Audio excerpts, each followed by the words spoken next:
Two people, same salary, same city, same job title. 10 years later, one has options, freedom, and quiet wealth. The other is still trading time for money, anxious, stuck, wondering where it all went. The difference isn't talent, it isn't luck. It's something almost nobody talks about: the way they think about money. And by the end of this video, you'll understand the single shift in thinking that separates people who build lasting wealth from those who never quite get there, no matter how much they earn. Welcome to the Book Blueprint.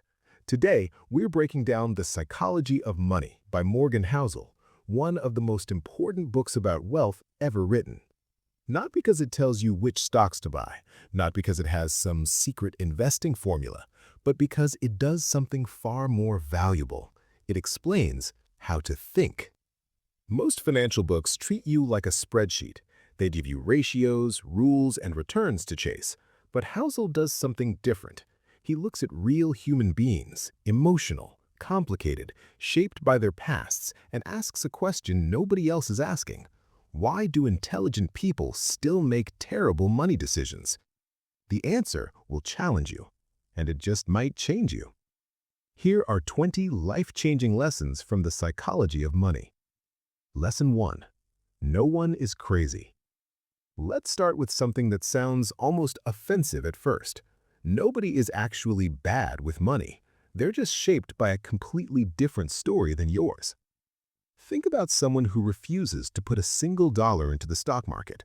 From the outside, they look irrational, stubborn, financially unaware. But what if they grew up watching their parents lose everything when markets collapsed? What if every childhood memory connected to money is wrapped in fear, instability, and helplessness? Their caution isn't stupidity, it's memory. It's survival instinct written in emotional code. Housel makes this point clearly and without judgment. Every financial decision a person makes feels completely logical to them in the moment, because every decision is filtered through their own unique history, what they've survived, what they've been taught, what they've watched happen to people they love. A person who grew up surrounded by prosperity might take on investment risk without flinching. A person who grew up in scarcity might grip every dollar with both hands. Neither is broken. Both are human. This first lesson doesn't just ask you to be patient with others, it asks you to be patient with yourself, to stop treating your money habits like flaws and start treating them like history that can be understood and then rewritten. Your money habits aren't poor logic, they're old biographies. Because once you understand the story behind the behavior, you can begin telling a different one. Lesson 2. Luck and risk are twins nobody wants to acknowledge. Here's a fact that most success stories deliberately leave out. Luck played a massive role. Take Bill Gates, brilliant, disciplined, one of the most driven people in modern history. But here's what rarely makes it into the headlines. He attended one of the only schools in the entire world in 1968 that had a functioning computer available to students. Not one in 100 schools, not one in 50, one of the only ones on Earth. That accident of geography and circumstance didn't create his genius, but it gave him a runway that almost nobody else in the world had access to. Now, compare that to his close friend, Kent Evans, equally talented, equally ambitious, and equally positioned for greatness. He died in a mountaineering accident before any of it could happen. Same intelligence, same drive, same starting point. Two completely different endings, not because of skill, because of chance. Housel isn't suggesting you shouldn't work hard. He's saying that the outcome of hard work isn't solely determined by hard work. Risk and luck, forces entirely outside your control, shape financial outcomes far more than most people want to admit. So, what do you do with this? You stay humble when things go well. You stay curious rather than judgmental when others struggle. You hold your success a little more lightly and your criticism a little more carefully, because you don't know all the story, and neither do they. Wear your wins lightly. The wind helped. Lesson 3. Never enough, the fastest way to lose everything. This might be the most dangerous trap in wealth building, and it has nothing to do with poverty. Bernie Madoff was already a multimillionaire by the time he destroyed his life. Respected across Wall Street, running a well-known firm. He had more money than most humans will ever see, and still, it wasn't enough. So he built one of the biggest financial frauds in history. For years, he deceived investors, faked returns, and lived in illusions he manufactured himself. When it collapsed, he lost everything: his freedom, his fortune, his family's trust. He died in prison, disgraced. And here's the part that should make your stomach turn. He didn't need to do any of it. He already had more than enough to live in extraordinary comfort for several lifetimes. The hunger for more, for just a little more status, just a little more control, just a little more validation, destroyed what he had. Housel forces a brutal question. What is your enough? Not what your social circle implies, not what ads suggest you should want, not what you'll own when you finally make it. What would genuinely make you feel secure, free, at peace? Without a concrete answer to that question, you will keep running a race with no finish line. And that race doesn't build wealth, it eventually consumes it. The hardest financial skill is making the goalpost stop moving. Define your enough. Protect it, respect it, because the word enough might be the most powerful word in all of personal finance. Lesson 4. The hidden magic of compounding. Here's a question most people answer wrong immediately. Would you rather be an outstanding investor who starts at 30 or an average investor who starts at 15? Almost every person guesses wrong. Warren Buffett is one of the greatest investors ever to live. But here's the detail that changes everything. He began investing at 10 years old, and over 90% of his total net worth accumulated after his 65th birthday. Not because he became a better investor in his 70s, but because time had been doing quiet, invisible work for over 5 decades. That's compounding. In the early years, you barely feel it. It barely looks like anything is happening. But it doesn't stop working, and it doesn't need your help. It just needs one thing: time. The problem is every instinct we have fights against this truth. We're built to celebrate fast results. We reward the trader who tripled his money in 6 months and ignore the quiet investor who doubled his money every decade for 40 years. But when you calculate the final totals, the patient investor wins, consistently, and usually by an embarrassing margin. Compounding rewards endurance, not intensity, not brilliance, not perfect timing, just the commitment to stay in the game long enough for time to do its thing. Start now, stay consistent, and above all else, do not interrupt the process for short-term noise. Time is the most underrated financial tool you already own. Lesson 6. Getting wealthy versus staying wealthy. Getting rich and staying rich are two completely different games. Most people only ever learn how to play one. Getting rich requires boldness, risk appetite, the confidence to act when others hesitate. It's exciting. It generates great stories and fills social media with highlight reels. But staying rich requires the exact opposite: restraint, preparation, the humility to acknowledge you're not bulletproof. Housel points to a consistent pattern. The people who blow up their wealth, and it happens with alarming regularity, almost always mastered accumulation without ever learning preservation. Success bred confidence, confidence bred larger risk-taking, and eventually, one exposure they couldn't recover from ended everything. Defense doesn't get glory, but it's what keeps you on the field long enough to actually finish the game. Getting money is a sprint. Keeping it is a marathon. Master both. Lesson 7. Tail events. The few that change everything. Here's something counterintuitive that even experienced investors often miss. Even the greatest investors in history are wrong most of the time. Warren Buffett has made thousands of investment decisions across a career spanning decades, but an overwhelming portion of his wealth traces back to a tiny number of extraordinary outliers, companies that grew far beyond any normal expectation and carried the entire portfolio. The rest of the portfolio? Average, forgettable, or flat-out failures. These are what Housel calls tail events, rare outcomes at the extreme end of the probability range. In investing and in life, it's these rare outlier moments that often define the entire journey.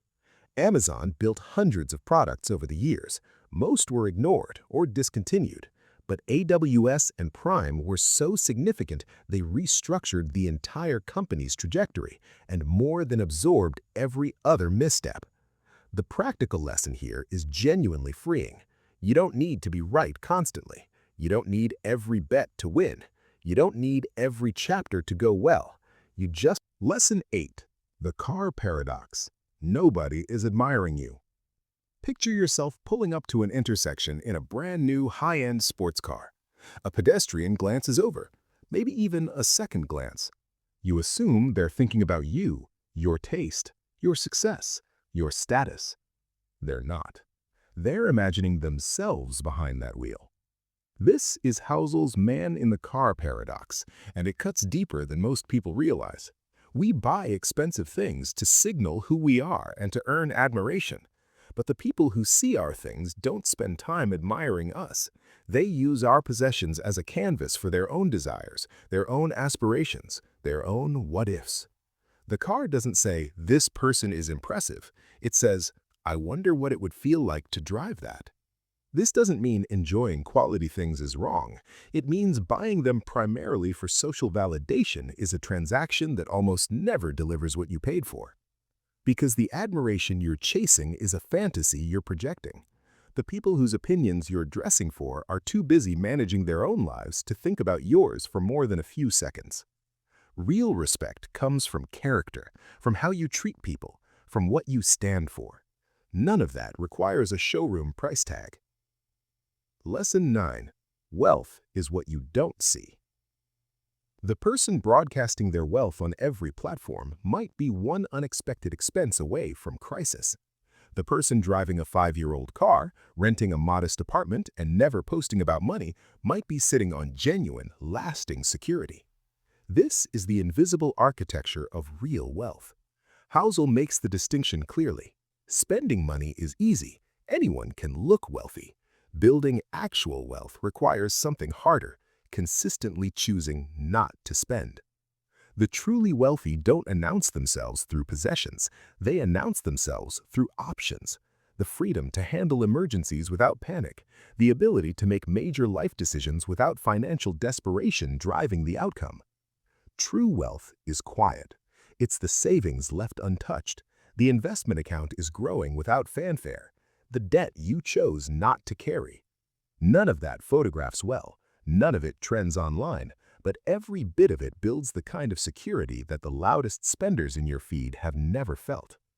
Next time you're comparing your life to someone else's display, remember, you're seeing their spending. You have no visibility into what's underneath it. Lesson 10.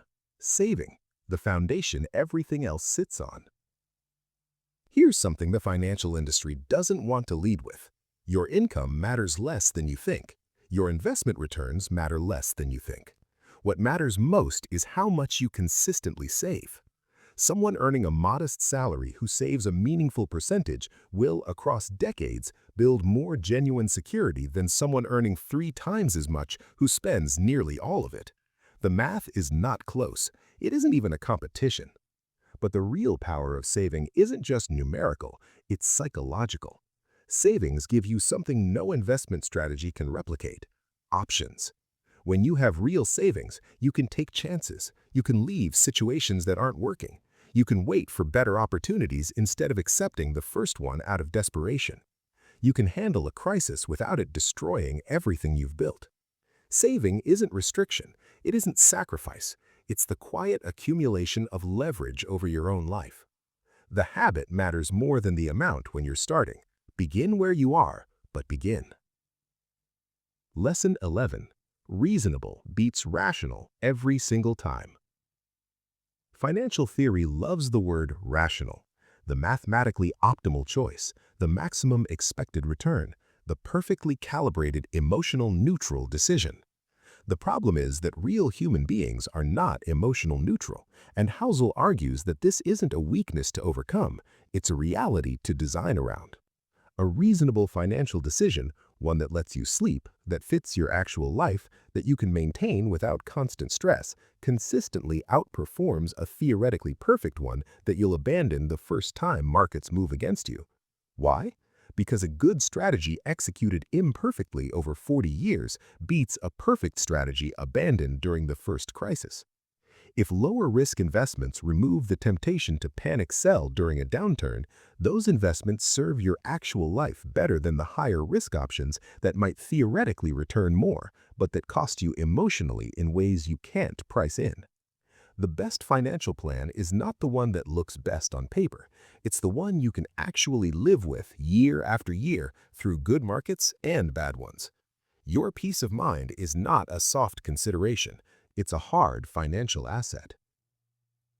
Lesson 13. Always leave room for error. The smartest move most people never make, deliberately building a margin of safety into everything.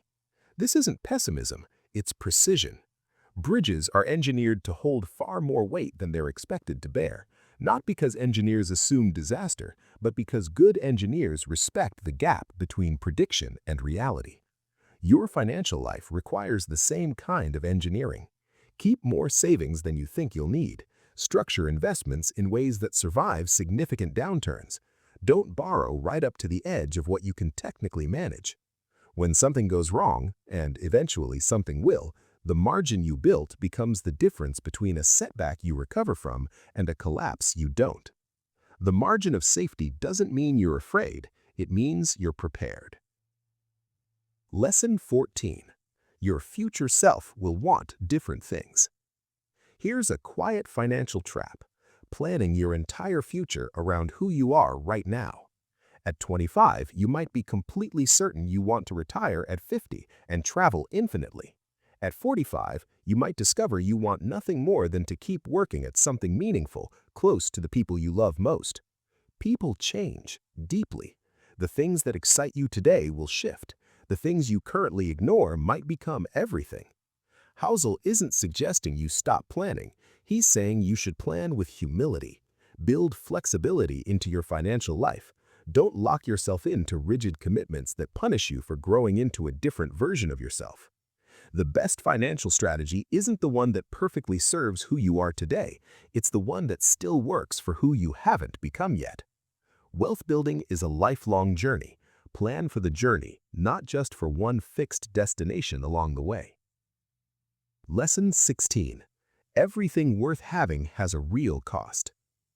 Every meaningful financial goal has a price attached to it, and that price isn't always measured in currency. Investing in markets means accepting volatility, real gut-level discomfort when your account value falls. Building something of your own means accepting years of uncertainty. Saving seriously means accepting the discipline of delayed gratification. The most common financial mistake isn't taking the wrong risk, it's wanting the reward without recognizing the cost. People want strong market returns with the stomach-dropping dips. They want early retirement without the sacrifice it requires now. They want a business without the years of grinding uncertainty. When you're genuinely honest about what something costs, financially, emotionally, and psychologically, you can decide with clarity whether you're prepared to pay it. Wealth comes at a real cost. For those who understand that and accept it, it is almost always worth it. Lesson 17. You and me. Play your own game. Here's a mistake that disguises itself as wisdom, watching what successful investors do and copying them. The problem isn't the admiration. The problem is the assumption that their game and your game are the same game. An institutional investor with a multi-decade horizon, enormous liquidity, and a team of analysts can hold a volatile position through a brutal 18-month downturn. Someone with a mortgage, school fees, and 6 months of savings cannot. Same investment, completely different realities. Housel's point is clear. Know your own timeline. Know your own risk threshold. Understand your actual goals, not the goals that look impressive from the outside. Then build a strategy that fits your life, not someone else's highlight reel, not the loudest voice online, not the friend who got lucky in the last market cycle. The most reliable path to financial well-being is the one designed specifically for you. Lesson 17. The Seduction of Pessimism. Pessimism sounds intelligent, measured, experienced. Optimism, by contrast, can sound naive, like wishful thinking from someone who hasn't been around long enough to see how things end. But Housel pushes back on this framing. He points out that across all of modern financial history, the long-term trajectory has been upward. Economies grew, markets recovered from every single crash, living standards improved across generations, and the people who stayed oriented towards the future, not blindly but with clear eyes, were consistently rewarded. Bad news spreads faster than good news because fear commands more attention, and a constant diet of financial disaster coverage can make temporary setbacks look permanent and reasonable risks look reckless. Realistic optimism isn't naivety, it's not pretending risks don't exist. It's acknowledging the challenges while maintaining a genuine belief that disciplined action over time leads somewhere worth going. Some call this patience, some call it stubbornness. Either way, it works. Lesson 18. Why we believe comfortable lies in a crisis. When a real crisis arrives, people don't automatically reach for truth. They reach for comfort. And there are always people ready to sell it to them. In financial panics, the loudest voices offer either certain catastrophe or a guaranteed quick recovery. Both are usually wrong. Both sell well because scared people don't need accuracy. They need something that reduces the unbearable feeling of not knowing. Housel's message here is worth carrying into every uncertain moment. The most powerful asset during a crisis isn't the right prediction, it's calm. The ability to stay grounded in facts when the world around you is choosing panic. Not because you know what comes next, but because you prepared for not knowing. Calm is not passive, it's your sharpest tool.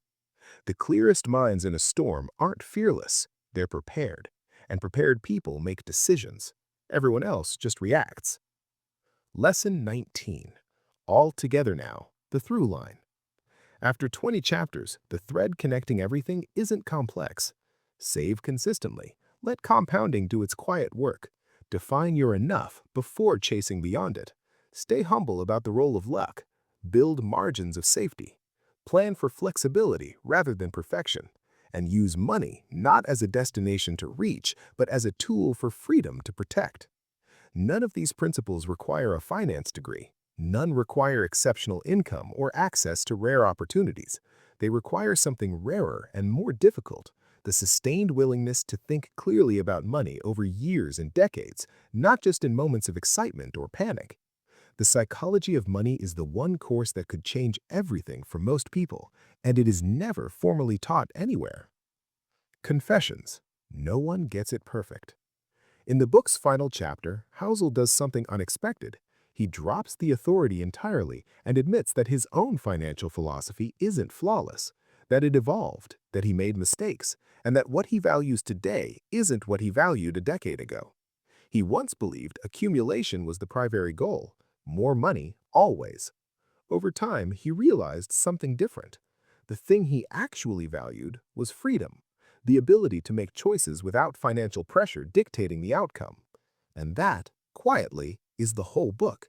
There is no perfect formula, no universal strategy, no blueprint that works for every person in every life stage. Only the ongoing, honest effort to understand yourself, your history, your fears, your values, and to build a financial life that reflects all of them authentically.